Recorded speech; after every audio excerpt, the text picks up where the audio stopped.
Donc, toujours dans la ferme exemple pour l'épreuve terminale, on est rendu dans les points forts et les points améliorés. Donc, dans les points forts, on a l'autonomie financière qu'on peut considérer qui est quand même bonne. On a un bon ratio de levier qui est en bas de 1. On a un bon taux de charge qui est en bas des moyennes. On a un bon coût de concentré également. Les points qui seraient améliorés, c'est la liquidité à court terme et à moyen terme, mais surtout à court terme. Les rentabilités qui sont très faibles, capacité de remboursement dans laquelle on n'est pas dans la situation optimale, la structure de financement qui nous dit qu'on a trop de dettes à court terme, les taux d'intérêt payés sur les emprunts, le profit par vache, l'endettement à court terme, ça revient, et l'efficacité du travail et du troupeau, de même que les charges en lien avec les machineries. Donc, c'est simplement une répétition de nos constats qu'on a fait dans les analyses précédentes.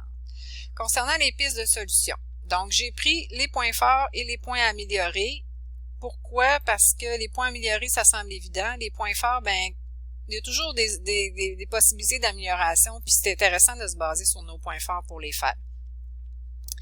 Points améliorés, liquidité à court terme, capacité de remboursement, structure de financement, taux d'intérêt, c'est des choses pour lesquelles les pistes de solutions peuvent être semblables. Par exemple, recouvrer les comptes clients, les gens qui nous doivent de l'argent, donc s'organiser pour qu'ils nous remboursent, ça va améliorer nos liquidités. Valider les stocks, vendre aux besoins. Donc, il semblait y avoir beaucoup de fourrage dans les stocks. Est-ce que c'est toutes des choses qu'on a besoin dans l'année? Sinon, est-ce qu'on pourrait pas en vendre pour améliorer les liquidités? Est-ce qu'on pourrait pas aller voir sur la marge de crédit? Qu'est-ce qu'il y a sur la marge de crédit? Est-ce qu'il y a d'autres dettes qui devraient être financées sur une plus longue période, par exemple? Donc, on peut rouvrir la marge de crédit ou aller voir ce qu'il y a sur la marge.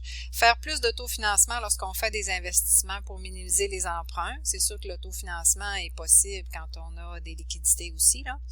Refinancer les prêts pour réduire les taux d'intérêt. Donc, quand les taux d'intérêt sont payés, les taux d'intérêt sont élevés, c'est signe qu'on a peut-être signé des prêts à un moment donné où les taux du marché étaient élevés. Donc, présentement, ils sont bas. Quand on a un problème de liquidité, c'est peut-être intéressant de rouvrir les prêts puis de faire une consolidation de dette qu'on appelle. Donc, refinancer sur une période X, mais avec un taux d'intérêt qui est moindre.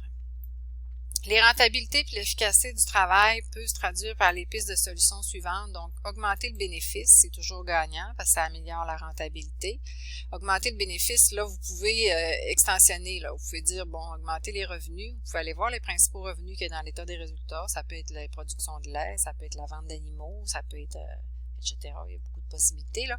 Augmenter la production laitière, la qualité des fourrages. Pourquoi je dis ça? Parce que je sais que le lait produit avec les fourrages, au niveau de l'énergie et des protéines, c'est une certaine faiblesse. Ça peut être influencé par la qualité des fourrages qui est utilisé. On sait que l'utilisation des grains, là, les coûts des concentrés, c'est quand même raisonnable. Est-ce que le fait que le lait est pauvre en énergie et en protéines, ça pourrait pas être dû à la qualité des fourrages? Ce serait à explorer.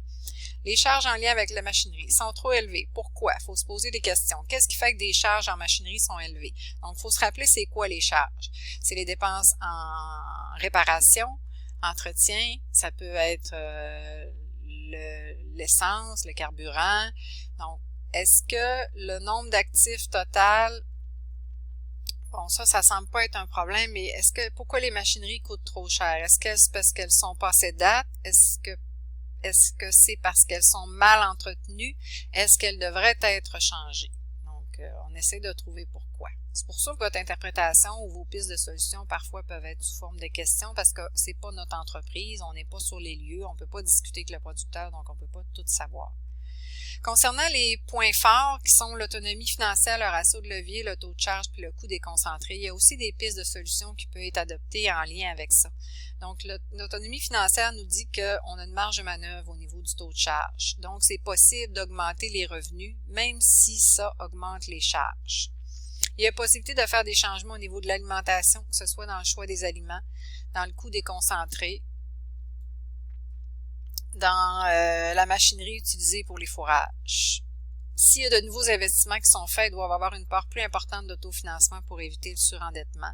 Puis on sait qu'il y a de la place aussi pour des nouveaux emprunts. En fait, pas pour des nouveaux emprunts, mais pour de l'autofinancement parce que l'autonomie financière est bonne. Donc voilà qui complète les pistes de solutions.